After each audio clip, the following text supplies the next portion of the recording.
Bom dia, alunos Unisantos, tudo bem? Como é que vocês vão? Espero que bem.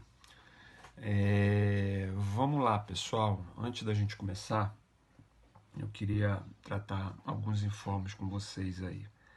Eu estou gravando hoje, 15, a nossa aula de amanhã, 16, tá certo? Além dessa aula de 16 que a gente vai gravar hoje, nós vamos ter uma aula no dia 23, tá certo? Com matéria, obviamente. Depois da semana do dia 23, nós vamos, que é o dia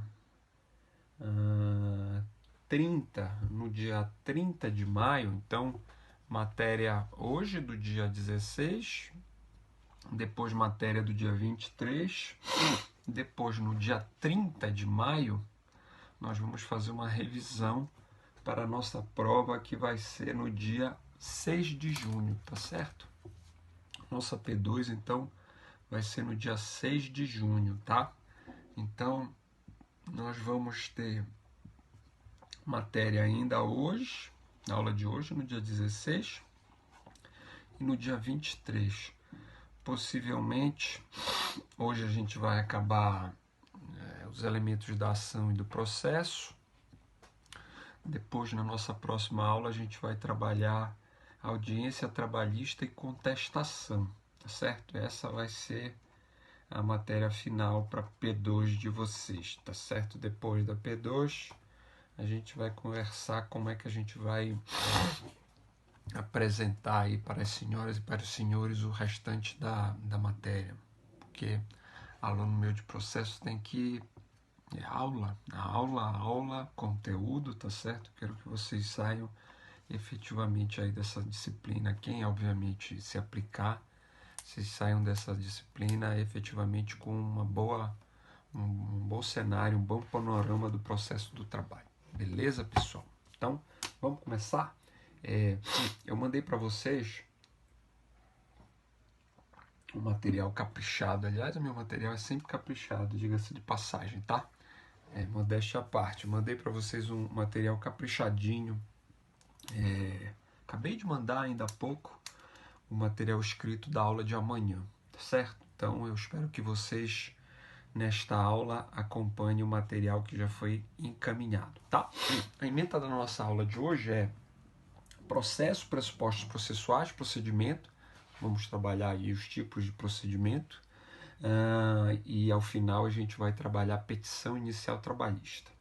É bastante matéria, então eu acho que a aula de hoje vai ser longa. Vamos lá, pessoal, vamos começar então com processo trabalhista, tá? Antes da gente falar efetivamente, continuar o processo trabalhista, tem três conceitos de teoria geral do processo, tá? Que são importantíssimos para o processo,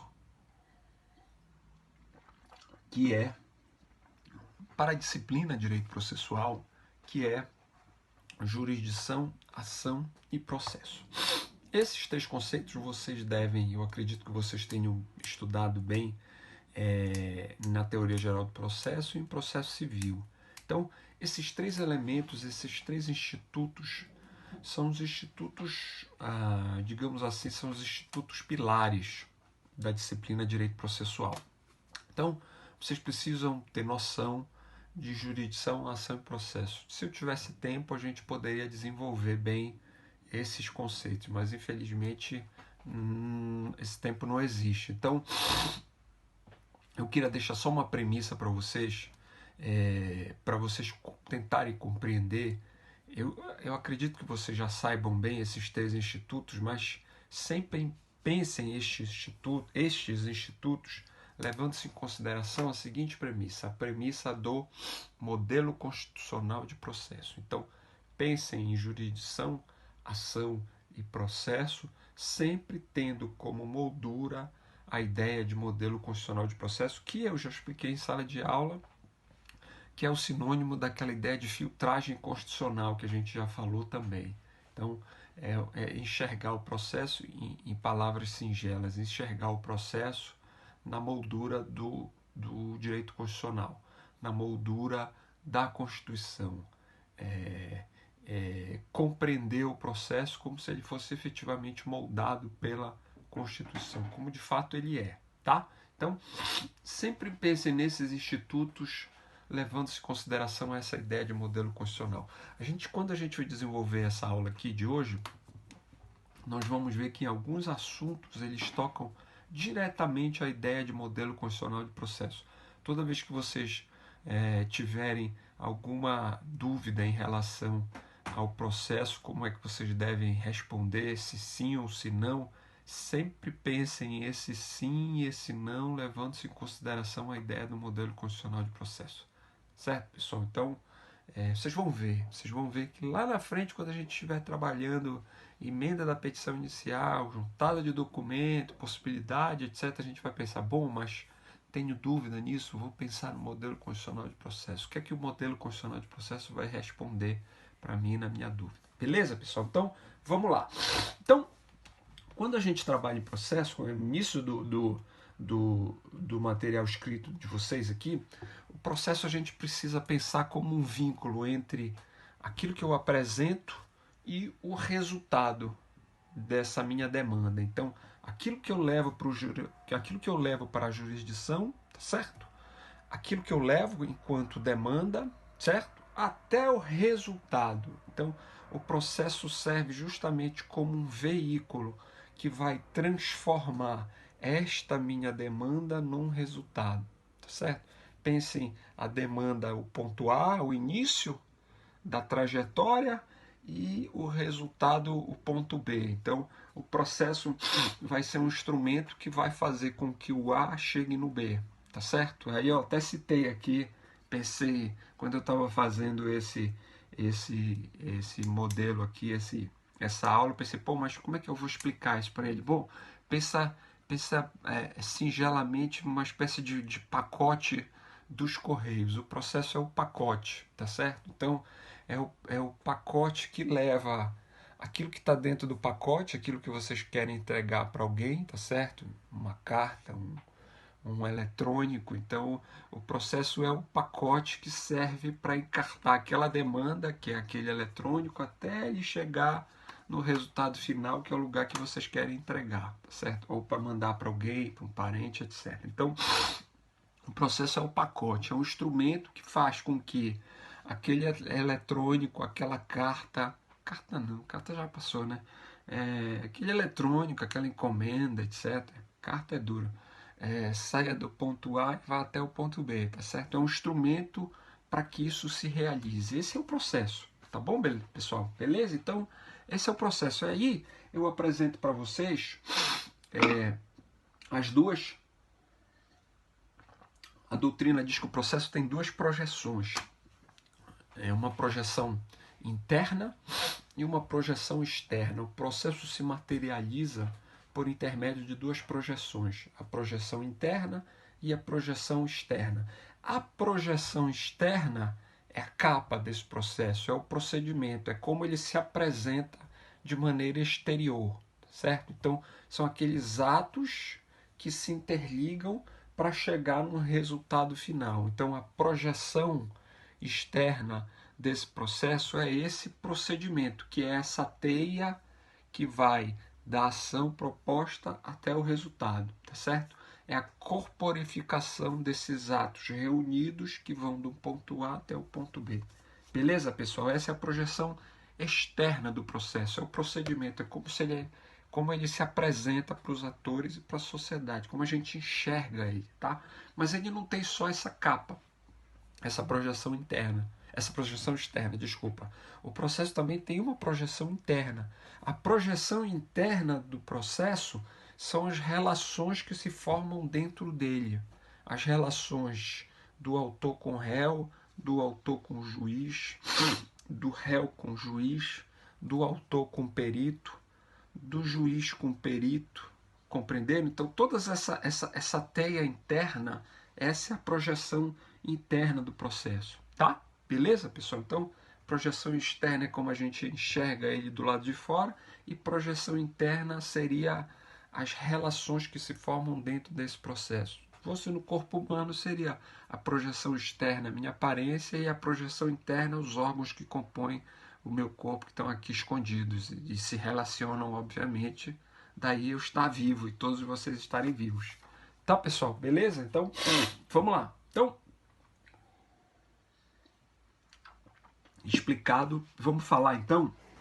E aí no nosso, vocês vão ver no nosso, no nosso plano de aula, que aí eu trago o conceito do processo e diz, ó, o processo é uma marcha para frente. Então, esse caminho do ponto A ao ponto B nada mais é do que a marcha que eu vou fazer da demanda até o resultado da demanda. Esse é o processo, esse é o caminhar, essa é a marcha para frente. Aliás, eu acho que eu já falei isso nas aulas anteriores. Quando eu falei de preclusão, eu falei, ó, preclusão, a gente precisa enxergar a preclusão dentro do processo. Então, o processo, para que ele caminhe, é preciso que haja aplicação de determinadas preclusões para que ele caminhe para frente.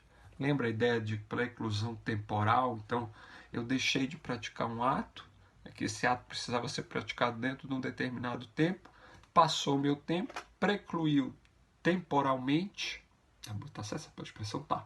E aí, como precluiu, eu vou e caminho para frente. Eu deixei de recorrer, não recorri, o processo segue para frente, é uma marcha para frente. Tá, pessoal? Então, essa é a ideia de processo como uma marcha para frente. E quando a gente fala de projeção externa, a gente está falando da marcha para frente, da forma como esse processo se apresenta de maneira exterior, da forma como ele caminha, ou seja, isso tudo é igual a procedimento.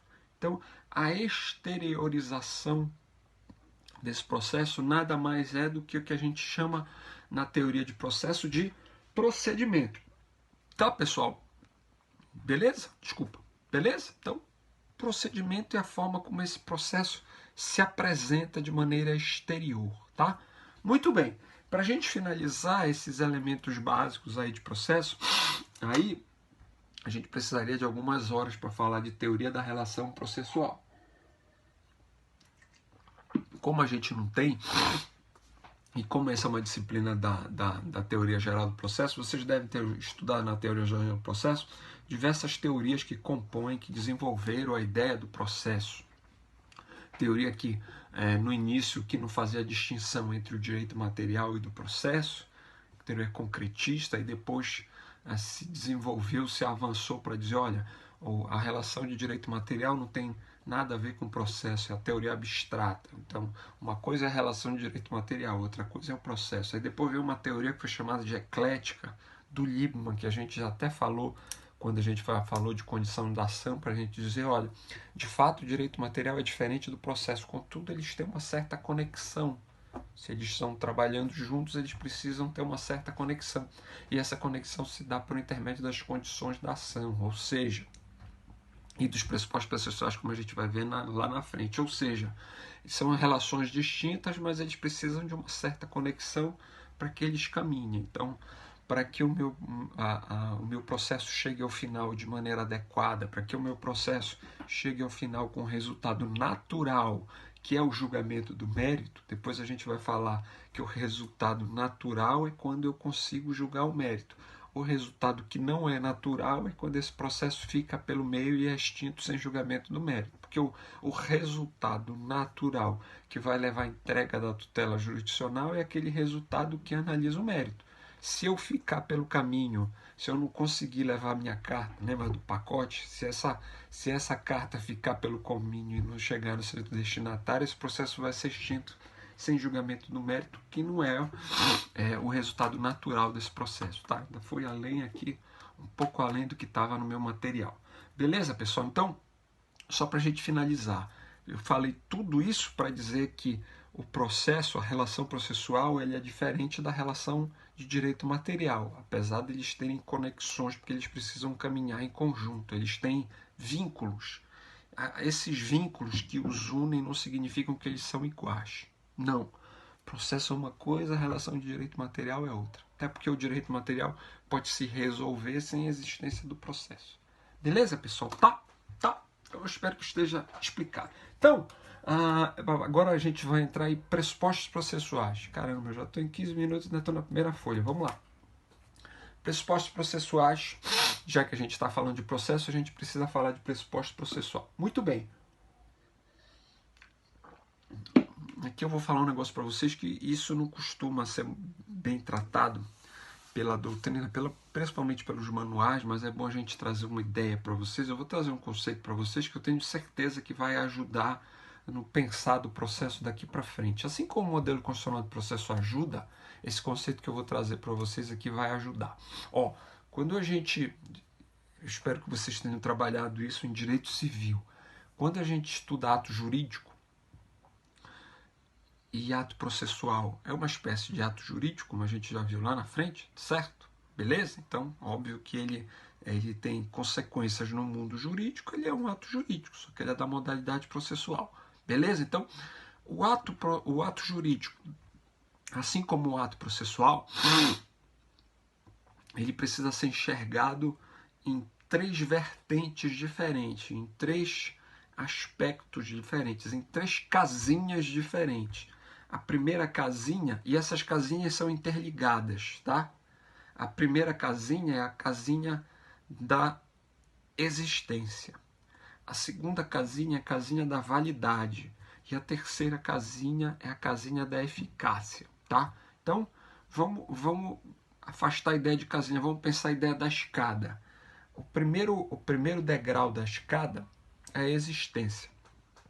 O segundo degrau é a validade. O terceiro degrau é a eficácia. Então, eu só chego no terceiro degrau, obviamente, se eu caminhar, se eu passar pelos 2 primeiros. Então, eu só posso trabalhar a ideia de eficácia se esse ato jurídico for existente, se esse ato jurídico for válido, portanto, eu vou trabalhar a ideia da eficácia, tá certo? Então, eu só posso trabalhar a ideia da validade se esse ato for existente, tá? Então, existência, validade e eficácia, 3 casinhas distintas, ou melhor, 3 degraus distintos trabalhados de maneira progressiva. Então, a ideia da existência, a ideia da validade e a ideia da eficácia, tá? Então, processo também, os atos processuais eu também vou trabalhar com essa ideia. Os pressupostos processuais eu vou trabalhar com essa ideia, tá? Então, beleza? Então, explicando essa questão,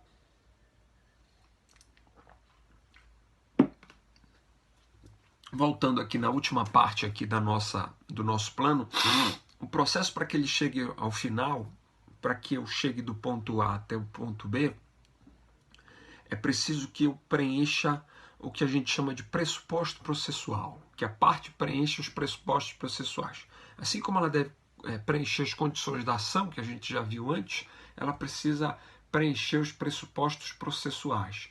Os pressupostos processuais, a gente faz a distinção entre pressuposto processual de existência e de validade. Daí o conceito de existência, validade e eficácia do ato jurídico que eu apresentei para vocês. Então, a gente faz a distinção entre pressuposto processual de existência, validade, ou seja, para que o pressuposto processual de validade seja enxergado, é preciso que haja o pressuposto processual de existência primeiro, porque é aquele que está no primeiro degrau da brincadeira, tá? Beleza, pessoal? Então, espero que vocês tenham entendido. Então, pressuposto processual são os elementos que precisam estar presentes para que este processo seja julgado no seu mérito, tá? Então, pressuposto processual é aquilo que precisa ser apreciado antes do mérito, preenchido antes do mérito, para que esse mérito precisa ser analisado. Pressuposto processual, e aqui está no início da segunda página aqui, é matéria de ordem pública. Portanto, o conhecimento do pressuposto processual, ele deve ser feito pelo juízo, e não obstante a ausência de provocação das partes, tá? Isso é que a gente chama de matéria de ordem pública. Ele deve ser conhecido pelo juízo de ofício,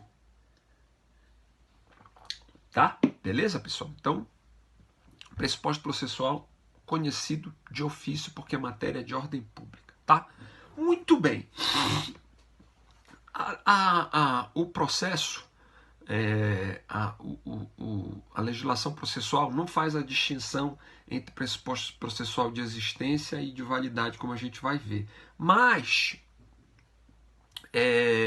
o CPC se aproxima desse conceito, como a gente já vai ver mais para frente, tá, pessoal? Então, aqui eu fiz uma distinção para vocês rapidinho entre pressuposto e requisito, certo?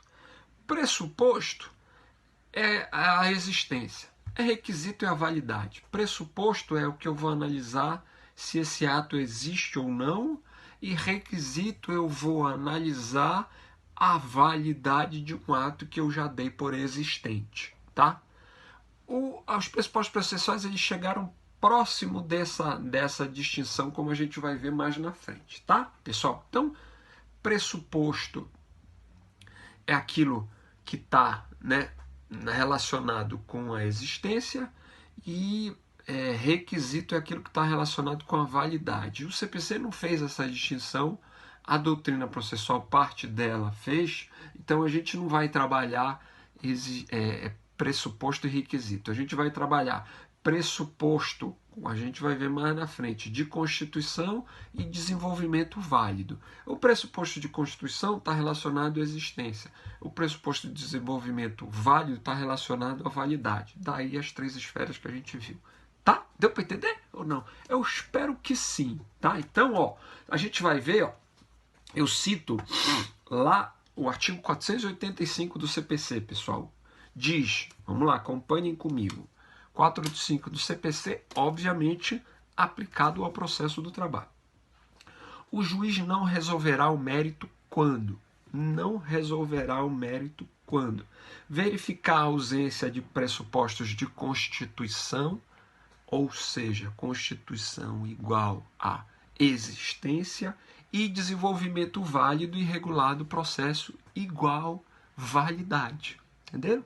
As duas casinhas distintas aí, pressuposto de constituição, que é igual à existência, e desenvolvimento válido, que é igual à validade do ato processual, tá certo? Do processo. Tá? Beleza, pessoal? Espero que vocês tenham entendido. Muito bem. Aí, bom, a gente vai trabalhar agora os pressupostos processuais de existência, que o processo chama de existência ou constituição, e os pressupostos processuais de validade ou desenvolvimento válido. O de existência está no item B e o de validade está no item C. Muito bem. O de existência são três. Vamos lá. Pressuposto processual de existência do processo. Em primeiro lugar, investidura do juiz. Ou seja, este processo só vai existir se o juiz estiver regularmente investido naquela atividade jurisdicional. Certo? Então, se o meu processo for conduzido e julgado por um juiz aposentado, qual é a consequência deste processo? Esse processo não vai nem existir, ele não vai nem passar pelo primeiro degrau da escada, ele vai morrer na existência. Porque, óbvio, vamos imaginar uma sentença do serventuário da justiça, do escrivão. Essa sentença, eu vou analisar se ela é válida ou não? Não, eu vou ficar no primeiro degrau da escada, que é a existência. Ela simplesmente não existe, tá? Então, este é o primeiro pressuposto processual de existência, investidura do juiz. O segundo pressuposto processual de existência é a existência de demanda regularmente formada, ou seja, é um ajuizamento de uma ação. O meu processo só vai existir se eu ajuizar aquela ação, certo? Então, ajuizei a ação, o processo existe. Ação, minha demanda é apta, aí eu já vou trabalhar a validade, que é uma outra coisa.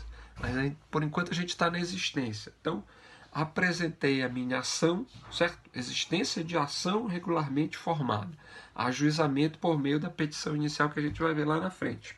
Aliás, artigo 840, parágrafo 1º da CLT, transcrito para vocês no material. Sendo escrita, a reclamação deverá conter a designação do juízo, qualificação das partes, breve exposição dos fatos de que resulta o dissídio, o pedido que deverá ser certo, determinado e com indicação de seu valor, a data e assinatura do reclamante ou do seu representante. Então, investidura do juiz, apresentação da demanda, tá? Pressuposto processual de existência.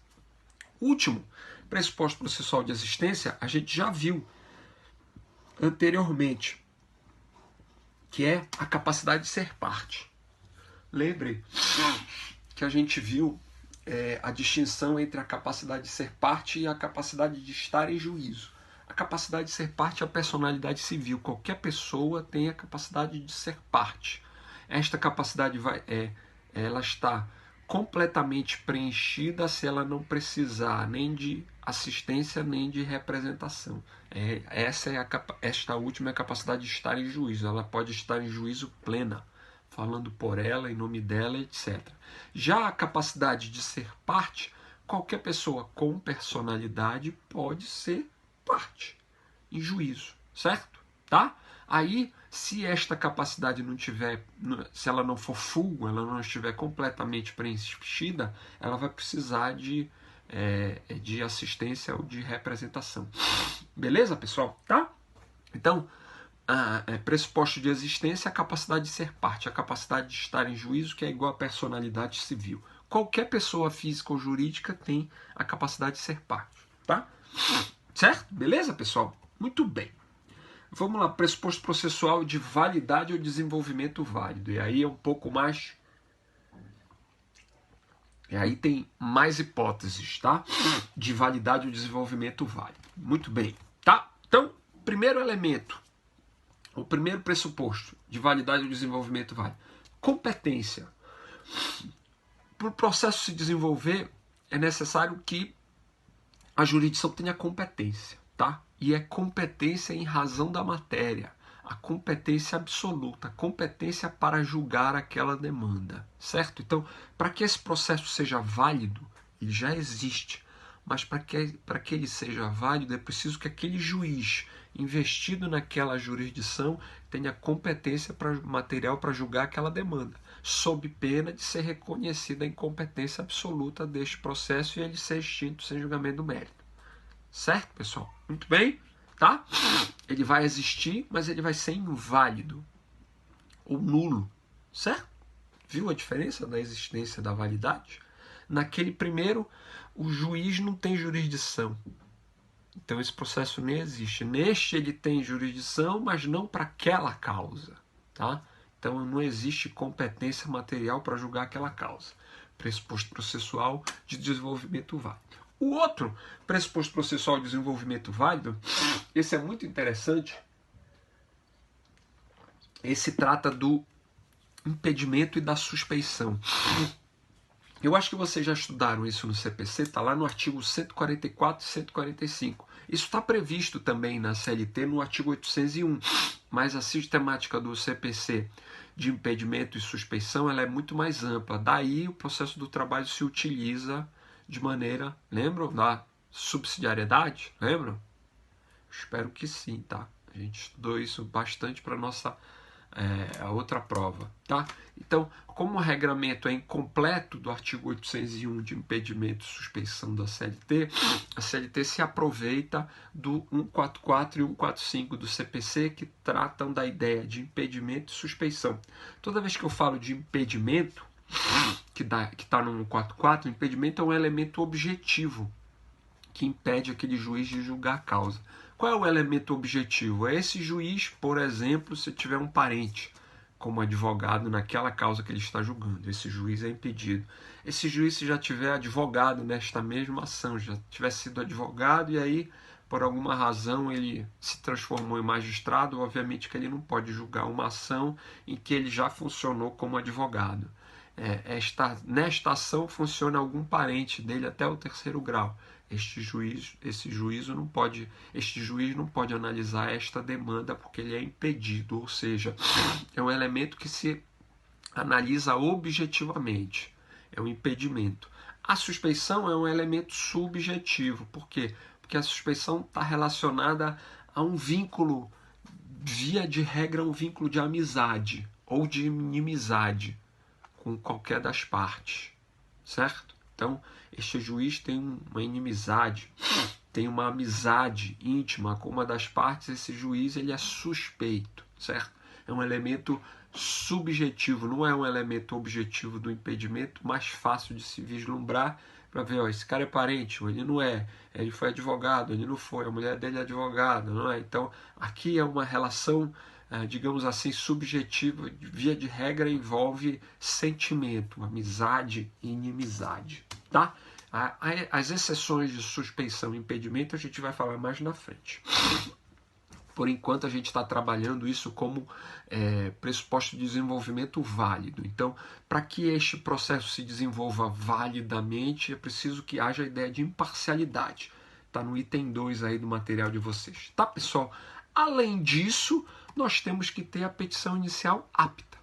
Lembram que na existência a gente viu a apresentação da petição inicial. É a existência. Agora, esta petição inicial apresentada, é preciso a gente ver se ela está apta, tá certo? Se os requisitos lá do artigo 840, parágrafo 1º, foram observados. Além do 840, parágrafo 1º, a gente usa o 319 do CPC, eu vou explicar isso mais à frente. Tá, pessoal? Beleza? Então, os requisitos, os elementos formais desta petição, para que ela existe, mas ela precisa ser considerada apta. Para ela ser considerada apta, é preciso que esses requisitos formais sejam observados. Endereçamento, pedido, causa de pedir, indicação das partes. Certo, pessoal? Então, petição inicial apta está relacionada a um pressuposto processual de validade ou desenvolvimento válido. Além disso, nós temos a capacidade processual, e aí já é diferente daquela outra, da capacidade para estar em juízo da existência, lembra? Aqui a capacidade processual é a aptidão que a parte tem para atuar diretamente no processo. Então eu preciso ter aptidão para atuar no processo sem necessidade de assistência ou de representação. Além disso, para finalizar, a gente... faltam dois só. Pressuposto processual de desenvolvimento válido está relacionado também à capacidade postulatória, ou seja, esta parte precisa estar acompanhada de um advogado para apresentar a demanda dela, certo? Lembrem-se que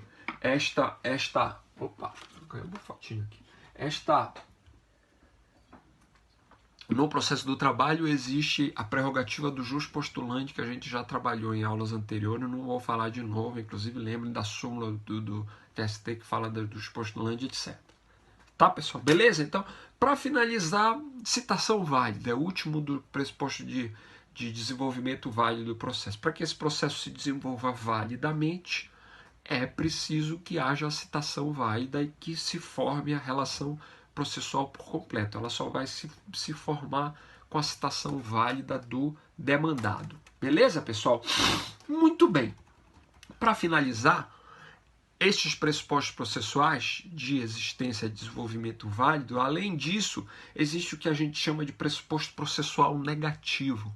O pressuposto processual negativo é a existência de elementos que influem negativamente no processo, fazendo com que ele não chegue ao seu final normal, que é o julgamento do mérito. Então, existem três hipóteses em que esses pressupostos processuais negativos se apresentam. Bom, esses conceitos aqui, dois deles, vocês já precisam ter lá do processo civil, mas a gente vai falar aqui rapidinho.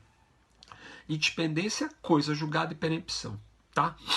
O único com regramento específico aqui é o da perempção, que é o regramento do processo do trabalho, que depois foi copiado pelo processo civil, a gente pode falar isso mais na frente, tá?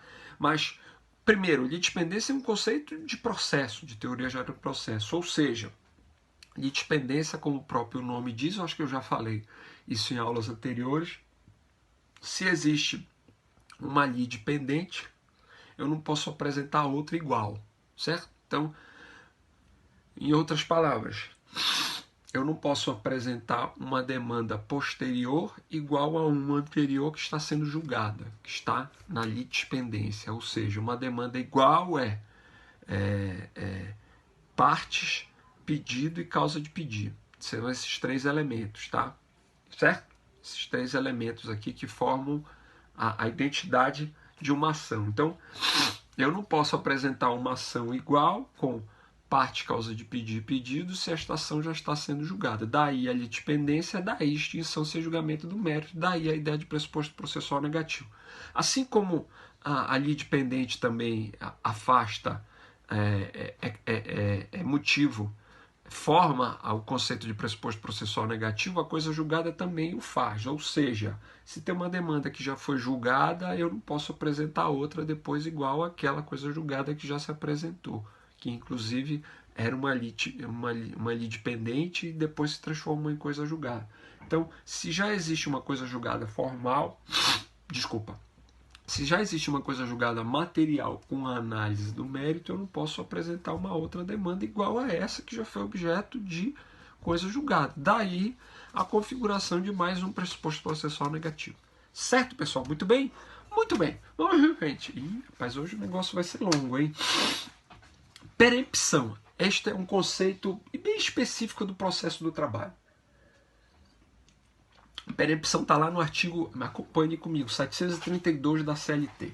A perempção nada mais é do que uma suspensão temporária para o autor da demanda, quando ele der causa no prazo de 6 meses, a suspensão temporária é de 6 meses, certo? É a suspensão temporária de 6 meses. O que é que causa essa suspensão temporária de 3 meses? É fácil. Quando o autor der causa ao arquivamento da ação por ausência por 2 vezes seguidas. Então, por 2 vezes seguidas ele deixou de ir na audiência, certo? E aí a ação foi arquivada ou extinta sem julgamento do mérito. Se por 2 vezes seguidas ele deu ensejo a este arquivamento decorrente da ausência na audiência inaugural, este autor vai ficar suspenso por 6 meses, ou seja, por 6 meses ele não pode propor esta mesma ação, certo? Como se ele ficasse suspenso no banco.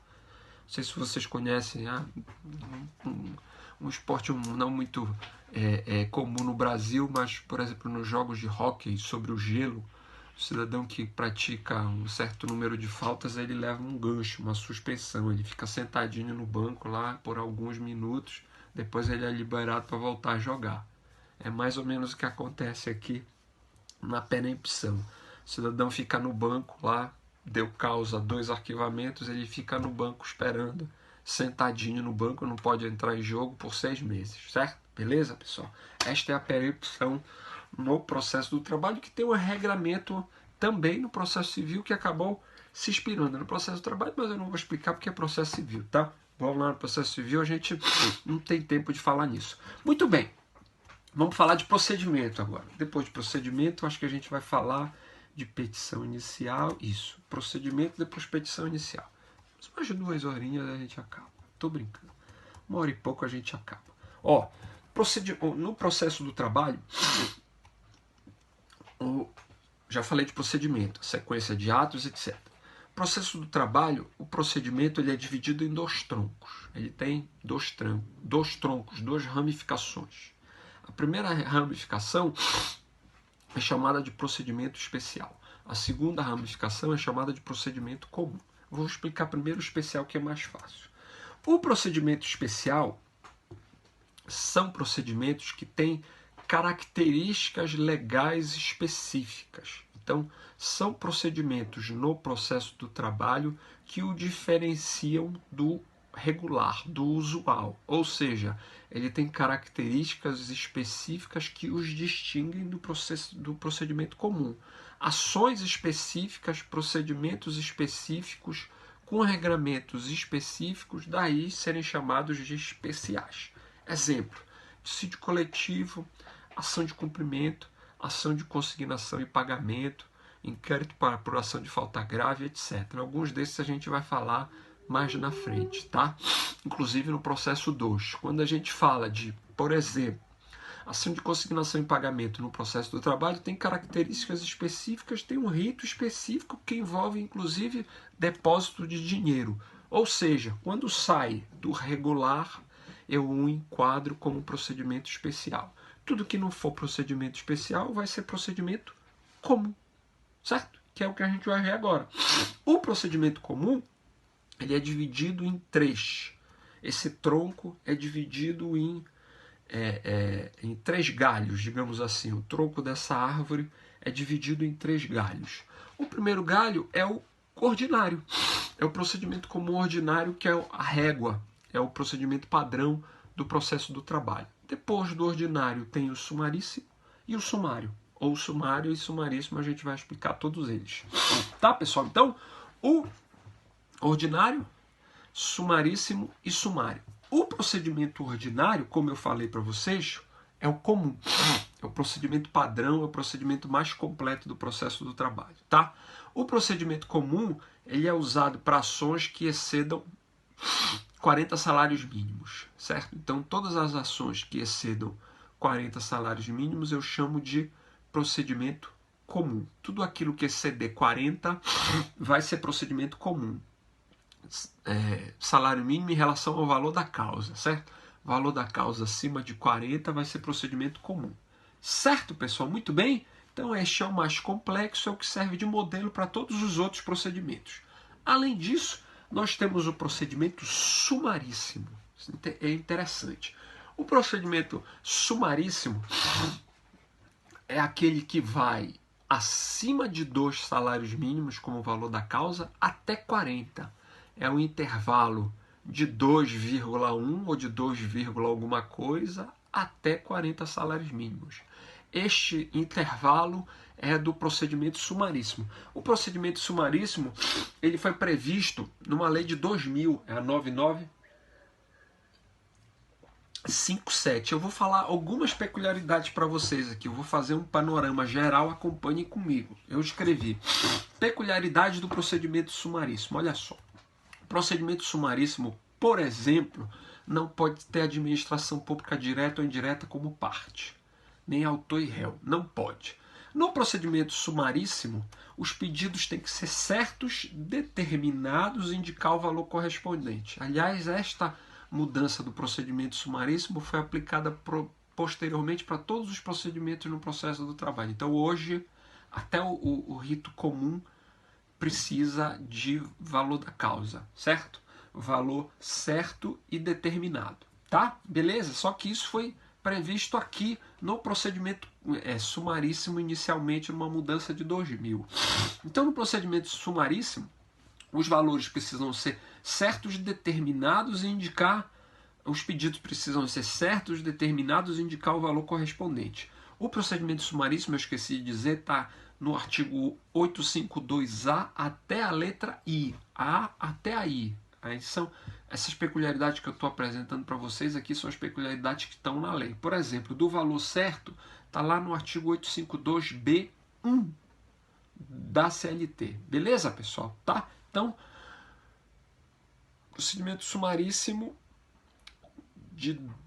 acima de 2 até 40 salários mínimos, certo? Com algumas peculiaridades que eu estou apresentando para vocês aqui. Tá bom, pessoal? Aí, além disso, no procedimento sumaríssimo, todas as demandas sujeitas ao procedimento sumaríssimo, como regra geral, precisarão ser instruídas e julgadas em uma única audiência. Então, a regra geral é que no procedimento sumaríssimo, as demandas precisam ser conhecidas, instruídas e julgadas em uma única audiência. Está lá no artigo 852C, tá?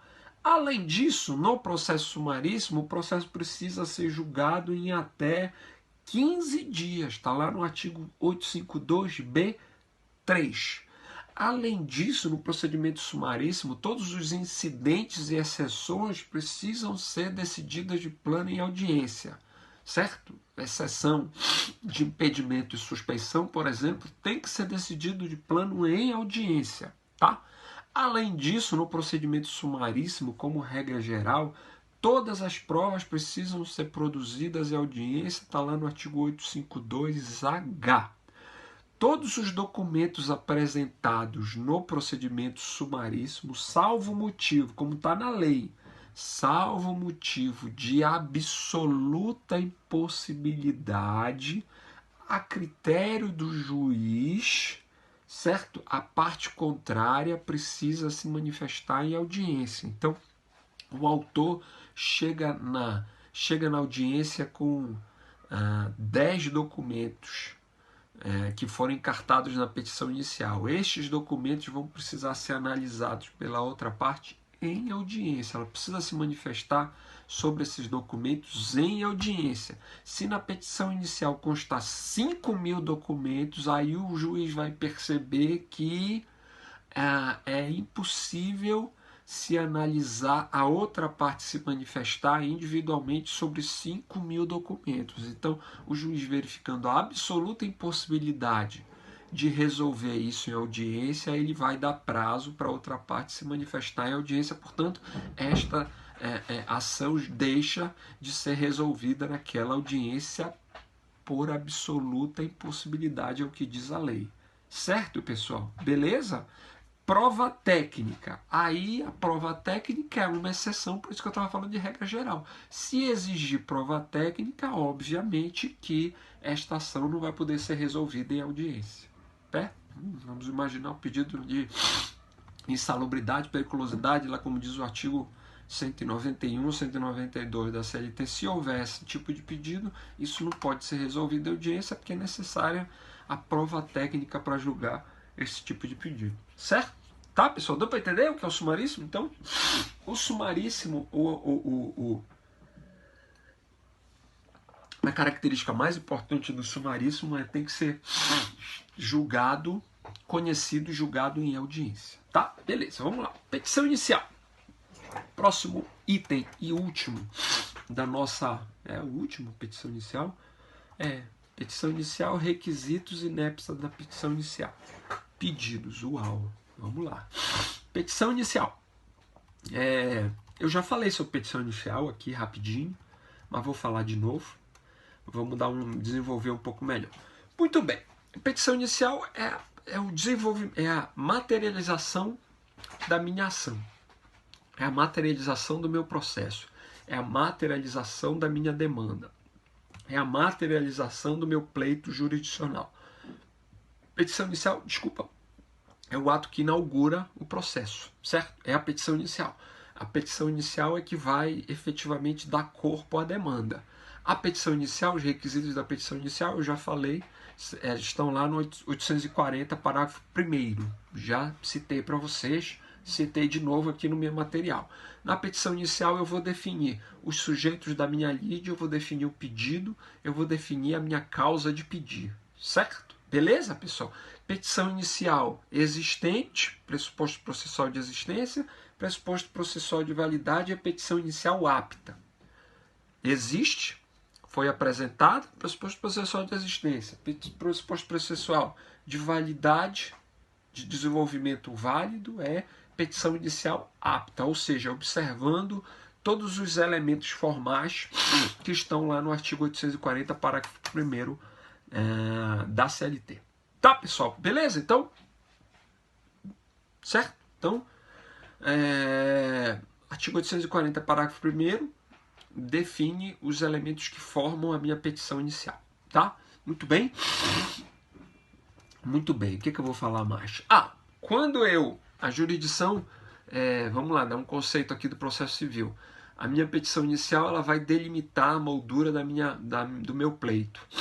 Esse pleito precisa ser observado para a jurisdição para que ele não decida de maneira citrapetita, ultrapetita ou extrapetita. Eu acho que eu já expliquei isso para vocês. Se eu não expliquei, o processo civil já deve ter explicado. Citra é aquele que está abaixo do pedido. Se eu apresentei uma moldura desse tamanho, eu não posso decidir uma moldura menor. Então eu tenho que observar todos os pedidos. Se eu fiz 10 pedidos, o juiz precisa apreciar os 10, certo? Senão, se apreciar 8, é citra. Além disso, o ultra é algo que ultrapassa o meu pleito. Se eu apresentei uma moldura, eu não posso julgar além dessa moldura, tá certo? Então, se eu pedir só adicional de periculosidade, o juiz não pode se manifestar sobre a insalubridade que eu não pedi. Vai ser um pedido ultrapetita, certo? Extrapetita é quando eu defino um pedido, mas ele vai além do meu pedido. Então, se eu pedir 10 mil de dano extrapatrimonial, ele não pode condenar a parte a 20, que aí está além do meu pedido. Eu estou dentro do pedido, mas eu ultrapassei os limites daquele mesmo pedido. Espero que vocês tenham entendido. Tá, pessoal? Muito bem. Elemento importante aqui, o final do item 5 aqui do material. A petição inicial tem que vir acompanhada dos documentos indispensáveis da ação. E aí, tem 3 regramentos que a gente precisa observar. É o artigo 787 da CLT e o artigo 320 do CPC. O artigo 787 da CLT diz: a reclamação escrita deverá ser formulada em 2 vias e desde logo acompanhada dos documentos em que se fundar. Então, os documentos indispensáveis à propositura da ação têm que vir acompanhadas com a petição inicial. Aí o CPC vem e complementa esse dispositivo da CLT, que também é aplicado no processo do trabalho, que é o artigo 320. Diz: a petição inicial será instruída com os documentos indispensáveis à propositura da ação. Então, tudo que for indispensável para formação daquele direito que eu estou afirmando tem que vir acompanhada da petição inicial. Isto não significa que não vai existir a possibilidade de juntada de documentos na instrução, que a gente pode chamar de demais provas, certo? Estas demais provas, que não são as provas indispensáveis, elas poderão ser apresentadas na instrução do processo. Beleza, pessoal? Então, é exatamente o que diz lá o 845, está lá no início da página 6. O reclamante e o reclamado comparecerão à audiência acompanhados de suas testemunhas, apresentando nesta ocasião as demais provas. Provas testemunhais, inclusive provas documentais, desde que não sejam aquelas essenciais à propositura da ação, porque aquelas essenciais precisam ser apresentadas com a ação, com a peça inicial. Tá, pessoal? Beleza? Muito bem. Requisitos da petição inicial, item 1. Aqui eu acho que eu já até falei, mas vamos lá, vamos de novo. Aqui eu fiz uma pequena...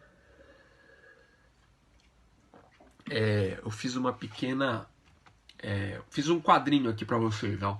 Os requisitos da petição inicial, eles foram alterados pela lei da reforma, que é a 13467, certo? Ainda hoje é possível a reclamação escrita ou verbal.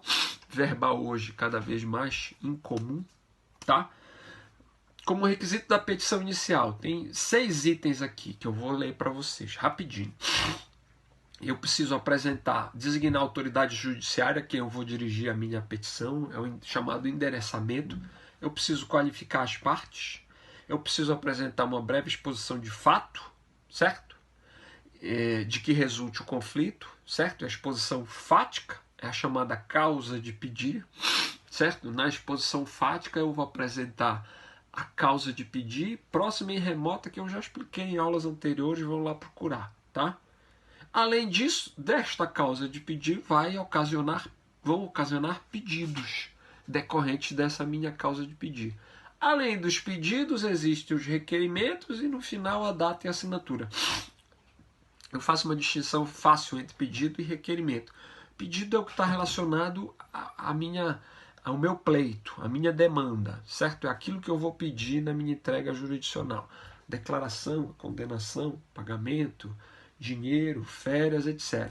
Requerimento é aquilo que serve para instrumentalizar meu pedido, requerer a citação, requerer a produção de provas, tá certo? Então isso é requerimento, é aquilo que vai instrumentalizar, vai facilitar, vai possibilitar que o meu pedido seja realizado. Beleza, pessoal? Muito bem. Já caminhando aqui para o final, nós vamos falar de inépcia e vamos falar de pedidos. Caminhando para o final, aí a gente vai falar em 1 hora e um pouquinho, certo? Vamos lá. Inépcia da petição inicial. A inépcia da petição inicial gera o indeferimento, certo? Dessa petição inicial. Muito bem? Para a gente falar de inépcia, a gente vai trazer o conceito de inépcia ao CPC, porque o CLT não tem regramento sobre inépcia. Então, para a gente falar de inépcia, a gente vai aplicar o artigo 330 do CPC, certo? A inépcia da inicial gera a extinção do processo sem julgamento do mérito, ou indeferimento, certo? Muito bem, o artigo 330 do CPC diz: a petição inicial será indeferida quando for inepta, certo? É uma das hipóteses do indeferimento, inépcia. 2, a parte for manifestamente ilegítima, ou seja, a parte apresentar uma ação em que ela não é titular do direito, ou apontar um réu que não seja o devedor daquela obrigação, certo? É uma parte manifestamente ilegítima. Aliás, a gente trabalhou isso em condições da ação, certo? Beleza? Condições da ação, ilegitimidade e interesse processual. Então, o indeferimento da petição inicial, ele decorre da inépcia e ele decorre da ausência das condições da ação. Certo, pessoal? A petição inicial vai ser inepta quando? Parágrafo 1º do artigo 330. Considera-se inepta a petição inicial quando lhe faltar pedido ou causa de pedir. Considera-se inepta a petição inicial quando o pedido for indeterminado, ressalvadas as hipóteses em que admite o pedido genérico, mas o pedido genérico num processo de trabalho não existe muito, tá? Então, vamos ficar na ausência de pedido, ausência de causa de pedir, tá certo? Ou quando esse pedido for indeterminado. Da narração dos fatos não decorrer logicamente uma conclusão. É o famoso lé com cré, né? Não combina o lá com crá. Então, eu digo uma coisa e depois peço outra totalmente diferente. Eu narro algo envolvendo adicional de insalubridade e peço peço hora extra. Ou eu peço adicional de gerência, ou eu peço acúmulo de função. Não tem nada a ver. Na causa de pedir não vai decorrer um pedido lógico, tá? Então, a inépcia, quando faltar pedido, eu apresento uma causa de pedir, mas não peço nada, ou quando faltar causa de pedir, eu apresento um pedido, mas não apresento a justificação desse pedido. Isso é tudo motivo para indeferimento, certo? Isto é motivo de indeferimento por inépcia, tá? Inépcia, neste caso aqui, gera o indeferimento da petição inicial de acordo com o artigo 330, plenamente aplicado ao processo do trabalho. Tá, pessoal? Muito bem. Aí, mais na frente aqui, a gente vai trabalhar a possibilidade desta petição inicial ser emendada em razão desta inépcia, certo? Então, vejam o que diz o artigo 321. O juiz, ao verificar que a petição inicial não preenche os requisitos do 319, o 319 é similar ao 840, parágrafo 1º da CLT, que a gente já viu. Então, o juiz, ao verificar que a petição inicial não preenche os requisitos do 319 e do 320, ou que apresente defeitos e irregularidades capazes de dificultar o julgamento de mérito, determinará que o autor, no prazo de 15 dias, a emende ou complete, certo? Indicando com precisão que deve ser corrigido e completado. Então, vamos fazer aqui primeiro uma distinção de emenda e aquilo que precisa ser completado. Uma coisa é a emenda, certo? Eu vou corrigir aquilo que está errado. E completar, eu vou completar aquilo que está incompleto. Deu para entender a ideia? Em emenda, eu corrijo o que está errado e completar, eu completo o que está incompleto. Muito bem. Este dispositivo é aplicado ao processo do trabalho? Resposta: sim. Aqui, já na última página, súmula 267 do TST. Vou ler aqui, vamos trabalhar aqui, já chegando no nosso final rapidinho, tá? Ó, súmula 263 do TST. Petição inicial, indeferimento, instrução obrigatória deficiente. Salvo nas hipóteses do artigo 330 do CPC, que a gente já viu lá em cima, o indeferimento da petição inicial por encontrar-se desacompanhada de documento indispensável à propositura da ação ou não preencher outros requisitos da lei, somente é cabível se, após intimada para suprir a irregularidade de 15 dias, mediante indicação precisa do que deve ser corrigido ou completado, a parte não o fizer. Beleza? Então, ó, indeferimento, desculpa pessoal, indeferimento da petição inicial, ele só vai ser cabível se o juiz observar o disposto no artigo 321 que a gente já viu antes, no processo do trabalho. Então, eu só posso indeferir se, como regra geral, o juiz observar o disposto no artigo 321, salvo se esta ação estiver enquadrada no que diz o artigo 330, que é a hipótese do indeferimento desde logo. Então, eu vou indeferir desde logo quando ela for inepta, quando a parte for manifestamente ilegítima ou quando o autor carecer do direito da ação. Essa é a hipótese de indeferimento desde logo, certo? Se não for hipótese de indeferimento desde logo e ela tiver algum vício que é possível ser corrigido, o juiz vai ter que apresentar, observar o artigo 321 do CPC aplicado ao processo do trabalho. É o que diz a súmula 263. Vou ler de novo. Salvo nas hipóteses do 330, certo? Então, se for 330, indefiro desde logo. Se não for 330, o indeferimento da petição inicial, por encontrar-se desacompanhada de documento indispensável à propositura da ação ou não preencher outro requisito legal, vamos imaginar a ação apresentada sem procuração do advogado. O juiz vai indeferir desde logo? Não. Ele vai dar um prazo para o advogado juntar. Certo? Apesar de ser documento indispensável à propositura. Certo? Mas é uma ação que, vamos imaginar que não seja inepta.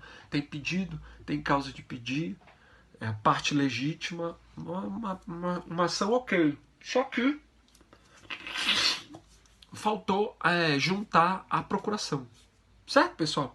Beleza? Então, neste caso, o juiz tem que observar o 321, ou seja, mandar completar, mandar emendar a petição inicial no prazo de 15 dias, observando o prazo do 321 do CPC.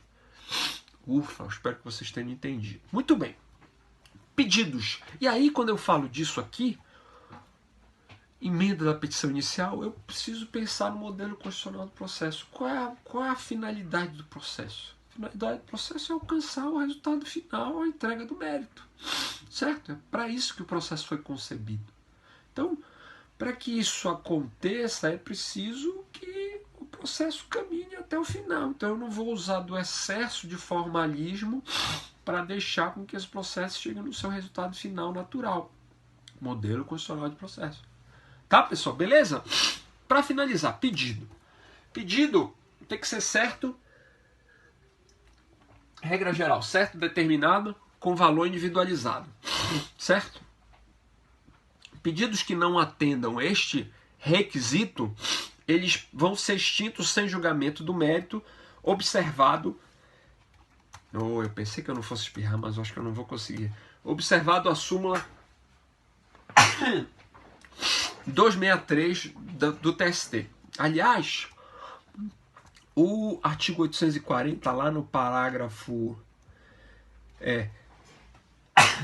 terceiro diz: os pedidos que não atendam o disposto no parágrafo 1º deste artigo serão julgados extintos sem julgamento do mérito, tá? Sem resolução do mérito.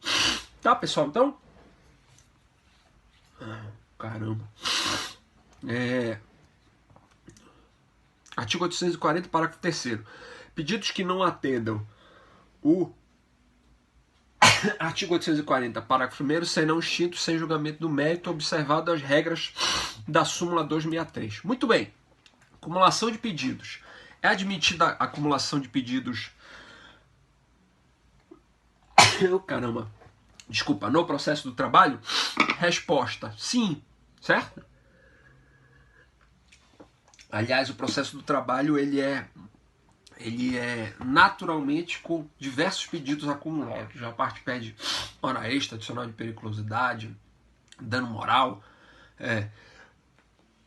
dano patrimonial, isso tudo pode ser cumulado.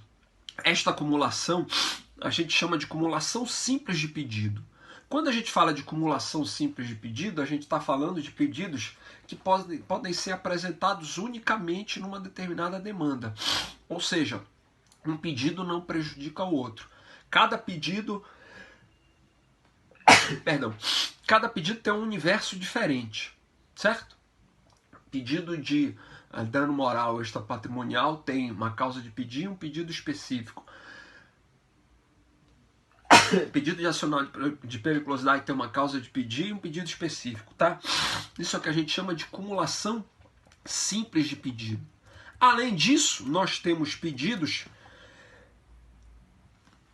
que são tratados como cumulação sucessiva de pedidos, ou seja, cumulação sucessiva de pedidos são pedidos que existem entre eles uma relação que a gente chama de relação de prejudicialidade. Ou seja, relação de prejudicialidade significa que o pedido B só pode ser apreciado se o pedido A estiver completo. Se o pedido A for prejudicado, eu não chego no pedido B. Daí a gente chama de cumulação sucessiva de pedidos. Entendeu? Então, entre eles existe, ao contrário da acumulação simples, existe uma relação de prejudicialidade. Ou seja, a prejudicialidade do A vai impossibilitar o julgamento do B. Simples de entender. Basta a gente imaginar, no processo do trabalho, o pedido que a gente tem de declaração de relação de emprego. O pedido da declaração da relação de emprego possibilita o julgamento das verbas trabalhistas. Pedido A, declaração da relação de emprego. Pedido B, férias, 13º salário, etc. Se o A não for preenchido, eu não vou chegar no B.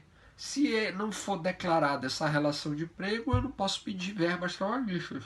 Portanto, a gente está falando de cumulação sucessiva de pedidos, em que há uma relação de prejudicialidade entre os pedidos apresentados. Para finalizar, nós temos pedidos alternativos, ou seja, um ou outro, certo?